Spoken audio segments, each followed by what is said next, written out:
Assalamualaikum warahmatullahi wabarakatuh. Di sini saya akan menjelaskan tentang apa itu listrik statis. Sebelum kita memasuki materi, terlebih dahulu kita harus memahami matematika prasyaratnya, yaitu tentang bilangan berpangkat. Sifat-sifat bilangan berpangkat positif. Yang pertama, jika ada A pangkat M dikalikan A pangkat M, maka A pangkat M plus N. Yang kedua adalah jika ada A pangkat M dibagi A pangkat N, maka A pangkat M min N. Dan seterusnya bisa kalian baca sesuai di layar HP kalian. Sekarang kita geser ke sebelah kanan. Di situ ada tabel penyederhanaan penulisan bilangan.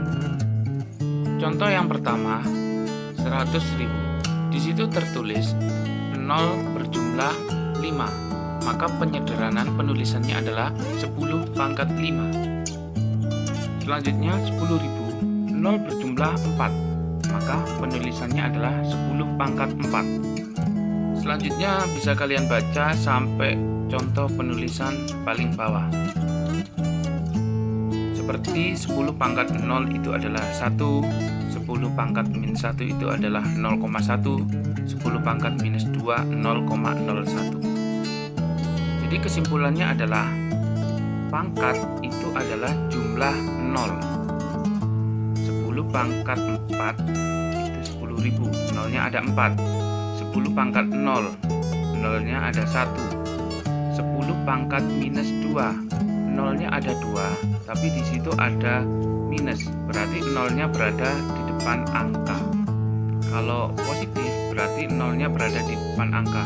10 pangkat 3, nolnya berjumlah 3 tapi di belakang angka 1. Kalau 10 pangkat minus 3, nolnya ada 3 tapi berada di depan angka 0,001. Untuk menguji pemahaman kalian tentang bilangan berpangkat, maka kerjakan beberapa soal yang berada di layar HP kalian berikut ini. Sekarang kita akan mempelajari tentang muatan yang berada di dalam atom. Atom adalah bagian terkecil dari suatu benda yang tidak bisa dibagi lagi. Pada perkembangannya, atom terdiri dari inti atom dan kulit atom. Pada kulit atom terdapat muatan negatif yang disebut dengan elektron. Sedangkan pada inti atom terdapat dua muatan. Yang pertama muatan positif yang disebut proton dan muatan netral yang disebut dengan neutron. Gabungan dari proton dan neutron disebut dengan nukleon. Apa yang terjadi jika dua muatan atau lebih didekatkan? Yang terjadi adalah jika kedua muatan itu sama jenis akan saling tolak-menolak, dan jika kedua muatan itu berlawanan jenis akan saling tarik-menarik. Tarikan atau dorongan dari dua muatan atau lebih disebut dengan gaya Coulomb. Secara matematis dirumuskan dengan F sama dengan KQ1Q2 per R kuadrat, di mana F adalah gaya Coulomb, K adalah konstanta pembanding, yaitu 9 kali 10 pangkat 9 Newton meter kuadrat per Coulomb kuadrat. Q1 adalah muatan 1, Q2 adalah besar muatan kedua, dan R adalah jarak kedua muatan.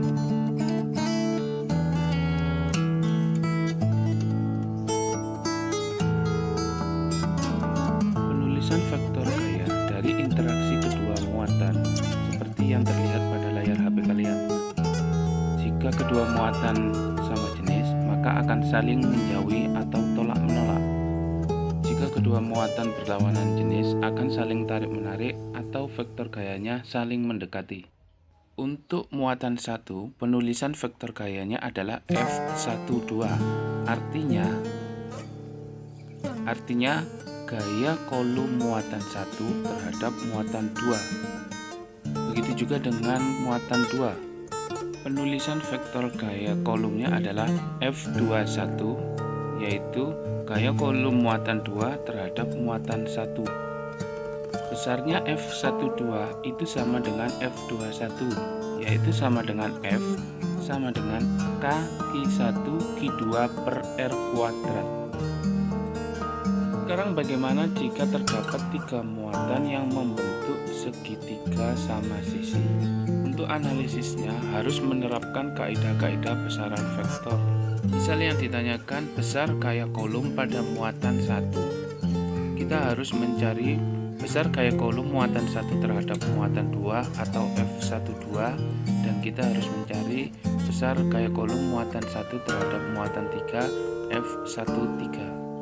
Kemudian kita harus mencari resultan gayanya dengan metode jajar genjang, yaitu F1 sama dengan akar F13 kuadrat ditambah F12 kuadrat ditambah 2 kali F13 kali F12 cos theta. Agar kalian lebih memahami tentang gaya kolom, silakan kerjakan beberapa soal yang ada di layar HP kalian.